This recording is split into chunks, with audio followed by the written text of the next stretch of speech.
Hi guys, welcome back to my channel. It's been a while since I've caught you guys up with some of the books I've read the past few weeks, and since it was a little bit of a slower reading month in June, I decided I would combine them for June and July. And so for June, I think I read a total of 5 books, but let me confirm. Actually, worse. In June, I read a total of 4 books, and then in July, I read 9 books. So not too bad, total 13 books for both months. I definitely had a slower reading month in June because I started my first job! Yay! Yes, it was a lot of fun starting. I'm really enjoying it, but obviously starting a new job is exhausting. And so trying to figure out like what my new reading schedule is going to be because I get into bed and I just want to go straight to sleep, or like how am I going to read like when I'm on my commute.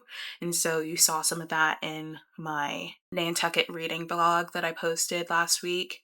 And so just trying to find different ways to get reading into my life again. So listening to a lot of audiobooks in the car. I'm on a real Outlander kick. It's going to take me, I think, 3 months to get through one book, but I will get there. I promised myself because I'm determined to read this series now. But listening to audiobooks, catching times to read when I can during breaks sometimes, just a little bit of a relaxer. And so that was June. And then July started picking up a little bit. I got into a little bit of a reading slump. It was depressing, but I got into a little bit of a slump in June. And so it was a little bit hard to push through, find anything I really wanted to read, to be honest. And so in July, I was really striving to find different ways to get me inspired again. So I was watching a lot of vlogs from some of my favorite booktubers, getting more book recommendations, trying to find things I don't typically read. And so I did a little bit of summerween reading type of time. So I read some thriller books and finished a series I'd been reading like from honestly, I think years, because I picked up that first one, and the first one, Truly Devious, I kind of finished the series. So like I finished one of the additional books. But yeah, so that was a lot of fun. And then I started getting into Ellen Hildebrand, as you guys saw in my vlog last week. And so that was a lot of fun. And now I'm just kind of I think I'm on a kick of like a real cozy read. I want fall to be upon us so bad. It's August 3rd today, and I'm already very much on the way to be wanting it to be fall. But I promise myself every year I'm not allowed to do anything fall related until September 1st. September 1st hits, prepare to be sick of me. Prepare to be sick of me because I will be having all of my cozy reads. That's September 1st is the day where I immediately pick up the Discovery of Witches series. And I don't just read it, I tandem read it. First Discovery of Witches book, first season of Discovery of Witches on AMC. And I do that for all 3 books.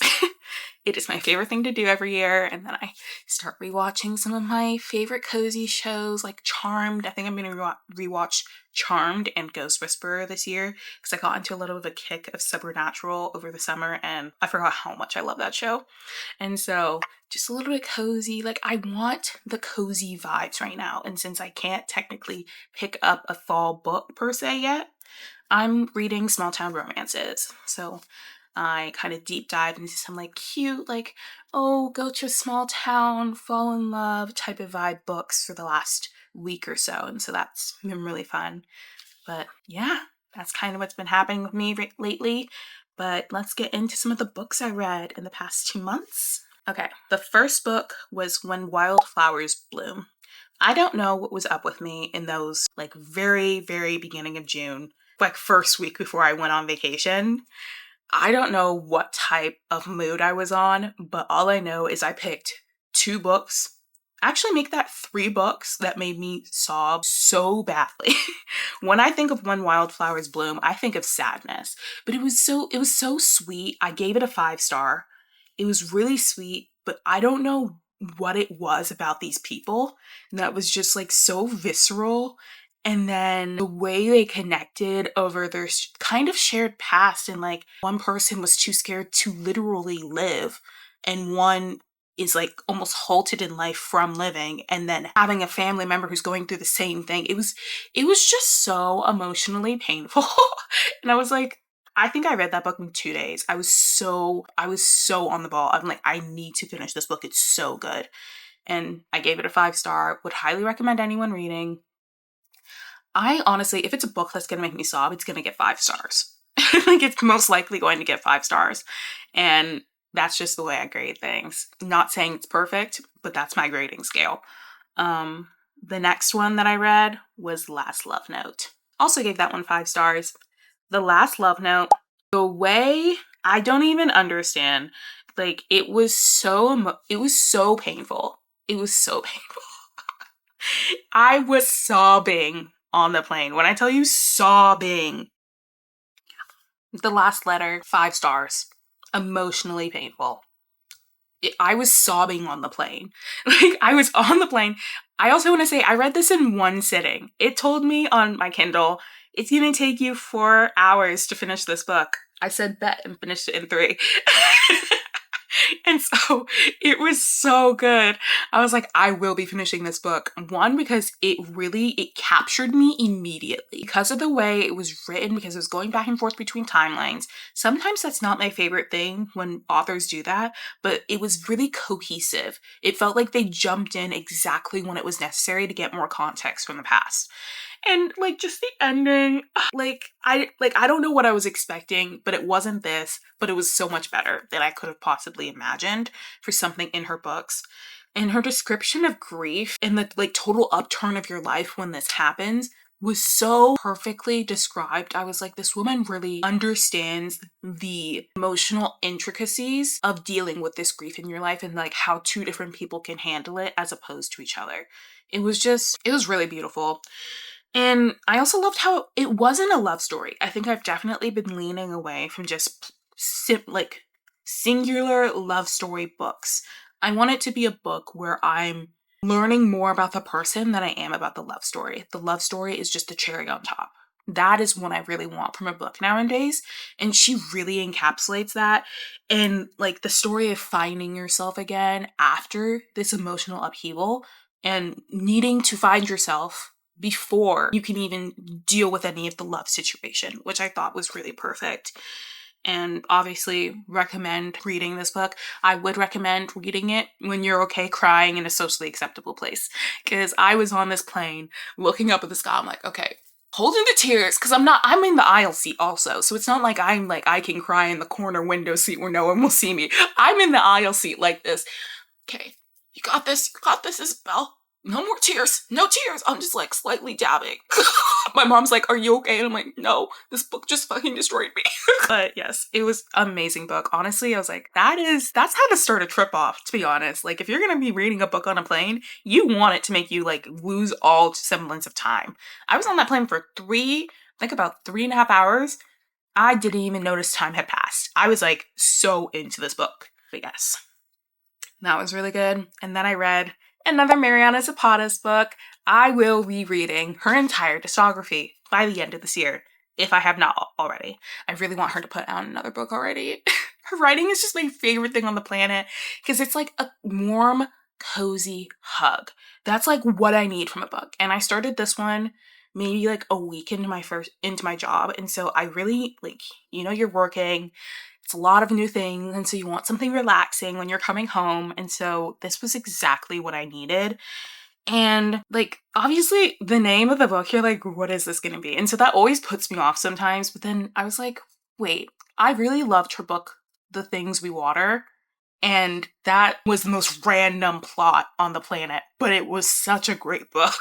So I'm like, this one where it's like superhero, he falls into her front yard, I don't know, but I trust her. I trust her and what she's going to give me. And so I really enjoyed that book. And I thought it was really sweet. I did not enjoy the way they handled like the female main character's predicament at the end. I thought it was a little bit not, what's the word? I'm losing all words like to describe things. But underwhelming. That's what it was. It was a little underwhelming, but at the same time, her books aren't like meant to be like this major action packed type of thing. Like there's definitely gonna be it's more of like a cozy read than anything else. And so I wasn't expecting some major fight at the end, but I kind of wish it had been like tied up differently. But overall, it was like a great book and I definitely would reread.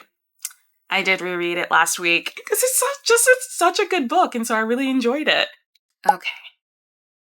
The Last Letter by Rebecca Yarros. Gave that one a 4.5. And just to preface, before I explain anything about this book, whoever hurt her deserves prison. That was the most, I have read emotionally painful books. It's definitely not topping any Kristen Hanna books, but it's definitely in that space. I am so scared to pick up any of her books now because of the emotional pain this just inflicted on me. It was like, I just wanted a book that's gonna grab me the moment I picked it up, and that was one of them. I looked at the description and I'm like, military writing letters to each other. That's so sweet. Spoiler alert, I was sobbing uncontrollably at the end. What do you, the way oh my god, I could cry thinking about it again, actually. It was so emotionally painful.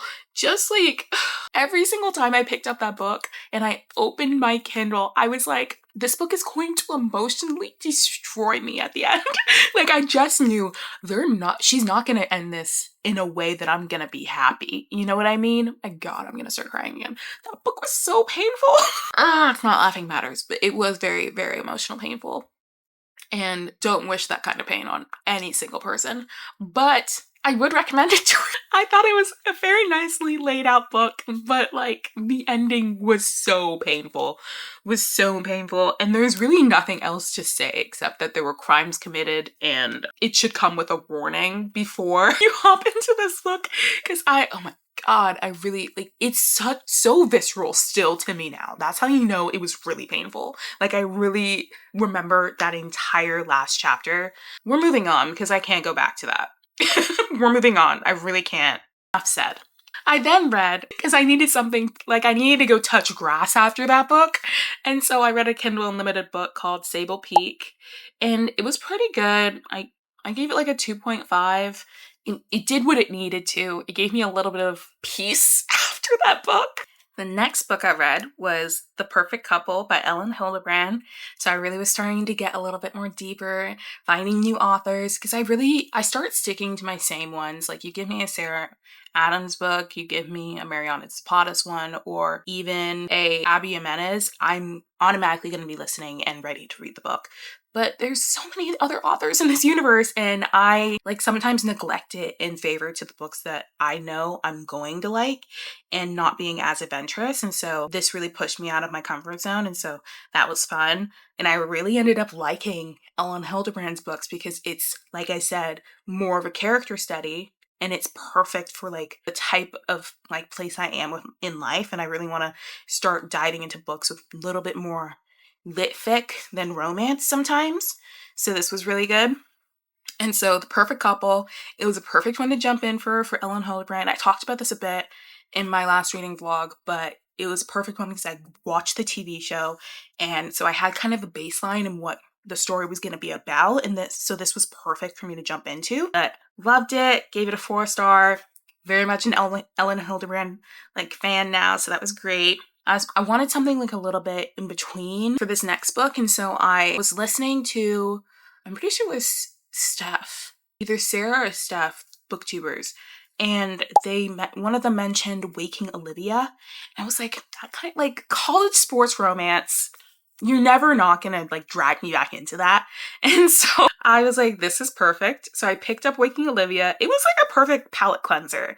I gave it a 3.5 stars. It was very sweet. It was kind of a mix between mystery and romance. And so it was kind of a great balance. It was what I kind of want sometimes from a Kindle Unlimited read, but it wasn't. You know what I mean? So that was a great book. And then I picked up another Elin Hilderbrand book, The Hotel Nantucket. That was great. I gave that a 3.75 stars. It was a really great book. I think I started realizing when I was reading that one how much I actually like her writing style because of the way she lays out the book.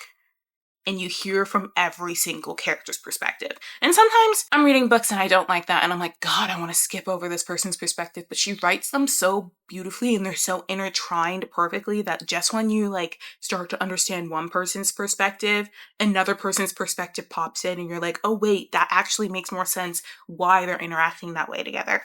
And so I think she does really well with that. Looking forward to her new release. I think she just wrote a book with her daughter, and that's going to be coming out soon. It's like about college. She gets invited to like a college, like based on like a secret society or something, and she has to solve something. I don't know the entire plot, but I will be sat and reading. And so that was great.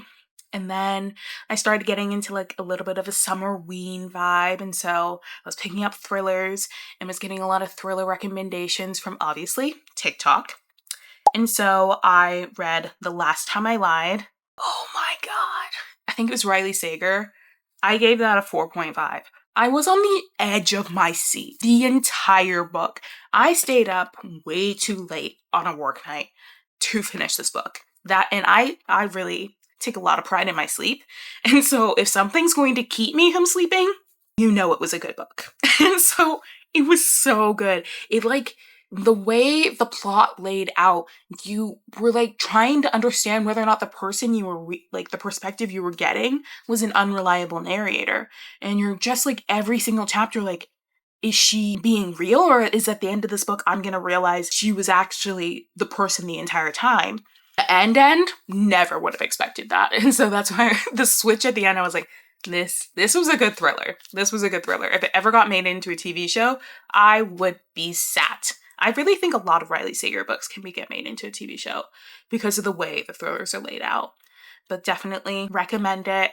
I would pick up another one of her books again also. Maybe I will in the fall.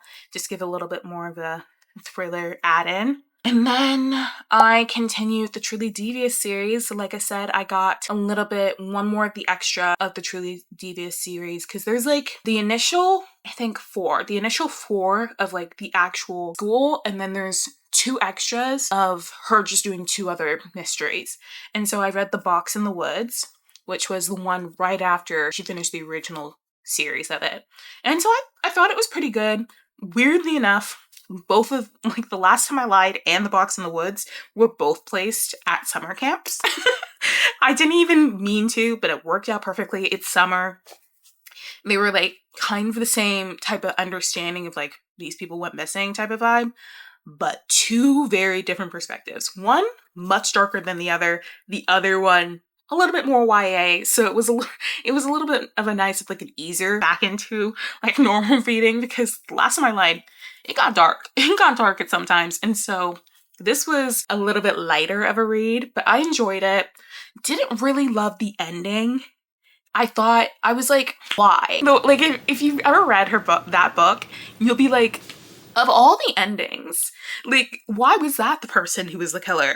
Like, and for that reason. I felt like that was just, like, kind of unnecessary. And I was like, why? But all in all, I would reread that book again. I read it in, like, physical and also in audiobook. So I was going back and forth. And I really like the audiobook also. So recommend doing that one. Getting into some of the last ones, I finally got to read Wild and Wrangled, so the last one of the series. I really enjoyed it. I gave it a 3.5 stars because, like, I enjoyed it, but at the same time, female main character annoyed me to no end, because, like, I understand, like, you create some sort of, like, issue, like, you have to get it fixed, but she caused every single problem in that book. Every single problem. I was like, this guy is like willing to be there for you and doing everything, and you're just like, I just can't because my parents. I'm like, what do you mean? You're a grown adult. Like, you are a grown adult. Act like it. And I'm like, I don't like that really. And then the miscommunication at the end, I thought that was the most stupid thing I've ever read in my life. I was like, I gave it a good recommendation. I really did enjoy the book. It's just the end. Sometimes there's good ways to end books. There really is. And there's bad ones. And it would have been a 4 if it wasn't for the end. So I dropped it half a point. But then I read Daydream. So I'd been like putting off reading any of that series just because I was like, I don't know. I'm leaning away from a lot of YA books because I am 22, about to be 23, and so sometimes I just don't think I can relate to it as much. But I thought that one was like really well written, and I liked the intersection of her being a writer and then him being an artist, but also like a hockey player. It was a cute book. It was just a cute, fun book, and I gave that a 3.5. So would recommend that, and would recommend reading any of the other books also. That also got my sister into reading her books. So I was like, perfect. Yay. And then last two I read in a jam. These last two are recommendations I got from Steph Bower from her YouTube video where she was talking about small town romance recommendations. And I was like, this is the vibe. Like I stated at the beginning, this is the vibe that I needed. And I was like, just in time for this recommendation. Thank you. And so I started this book called In a Jam. And it was just like a cute, sweet, like she got left at the altar. She inherited her step grandmother's farm. It was cute. It was a little cutie thing. Nothing too serious, but I enjoyed it. I gave it a 3. Yeah, I gave it a 3. There wasn't really much to say, but it was cute. It was what I needed. And then the last one that I just read was The Simple Wild, and I really enjoyed that one. Because I'm like, there's something about Alaska that's just so enthralling to a lot of people, and the outdoors and all the aspect of that. And so the way that it was written was really sweet also, and the connection they had, and like trying to overcome like situations in the past with their parents. It was really sweet, and also realized this is a full-on series once I finished it. I was like, I have 2 more books I could read to hear more about these people. And I honestly might, but I might pick that up a little bit later on. Because right now I'm on not in a slump, but slowly trying to figure out what next book I want to read. Because I'm like, August is always a hard month for me sometimes because I want to jump into all of the fantasy, cozy, spooky reads of fall, but it's still August. So I'm like, hold up. Let's enjoy the month while it is. And so I think I'm going to try to find a few more small town romances that kind of fit the bill. Maybe look into some new authors that I could possibly pick up. Maybe find some straight up literary fiction. I don't know. But I'm looking forward to my August reads. I'll do a video talking about it also. But I also got a bunch of book mail. So now that those were all the books I read in June and July. And so that was like about, I think I said 13 books. And so I'm at 88 books for my reading goal of 130. And so I'm a little bit behind because of June, but I think I'll make the goal. I highly doubt I wouldn't. But also no pressure because I didn't know how getting a job would change my reading patterns. So that's definitely where I'm at. But I also got a bunch of book mail. But yes. So I filmed a bunch of stuff last week about going to Half Price Books down in Dallas and trying to see if I could find any books that I really enjoyed and wanted to get the physical copy of, and also just try to figure out whether or not Half Price Books is someplace that I'm going to continue working with. And obviously, I filmed like a lot of clips there, even like getting there, picking up the books and stuff like that. All of my audio clips were filmed in slow motion. The joy. And so that video had to be scrapped, but I do have some clips that I'll insert here of me heading over there and doing a little bit deep dive and seeing like what books I actually want physically on my shelf. But I didn't end up getting any of the books when I was there because I was like, it was a really sad realization when I realized Half Price Books isn't the same place I used to enjoy when I was younger because people aren't buying books physically as much anymore. And so people dropping them on the shelves, there's not as much. And so the stock is much less, which means it costs much more, which I was really disappointed by. Because I really wanted to like continue supporting them. But if I'm going to be spending the same money that I would at Amazon, it's not worth it, in my opinion, because I could get a new version. So instead of doing that, I went on Amazon and I got the first 4 books of the Outlander series. So I got the first physical books and I was like, yay! And also when I picked them up, I was realizing no wonder this audiobook is taking me literally a month or so to read because the books are thick. The books are thick. And then I also did a whole bookshop on thrift books. I like thrift books, but I do think I'm more of a book outlet person. The books I got from thrift books were nice, but I pressed good and not really good, and I didn't realize there was such a major difference between them because some of them are really ratty, but it's for my bookshelf. It's for me to see every day, so that's nice. So I can't be like too picky about it. But at the same time, I don't know what I was expecting. But some of them are actually, like, some of the more ratty ones are cool because it's from the New York Public Library. And so I thought that was really cool. And I'm like, oh my gosh, so many people have like enjoyed this book. And now it's like coming to my bookshelf now. So I thought that was cute. And then I might be doing another order for Book Outlet. Book Outlet gives really good prices sometimes, and the books are in great condition. So that's great. So I think in total I got, I can't even give you a total, but I'm one book order away from redoing this entire bookshelf because it's fairly sparse right now. Who am I joking? It's not sparse. I have like every other book I've ever owned out in my living room. But for my bookshelf, it's kind of sparse, and I wanted to update them for like books that I've read recently and books that have really touched my heart, so I wanted to see them on my bookshelf. And so I think I'll be doing that soon. I'm one book order away. I'm going to really think about my next Book Outlet order, and then I might just bite the bullet. Yeah, those are my reads for June and July. I hope you enjoyed this video and maybe got some good book recommendations for you to pick up, or you're kind of understanding what I mean with the book slump and trying to find what really suits you now as you're getting older with books. And so, yeah, I hope you enjoyed this video and have a great week, and check back in when the next video drops. Bye!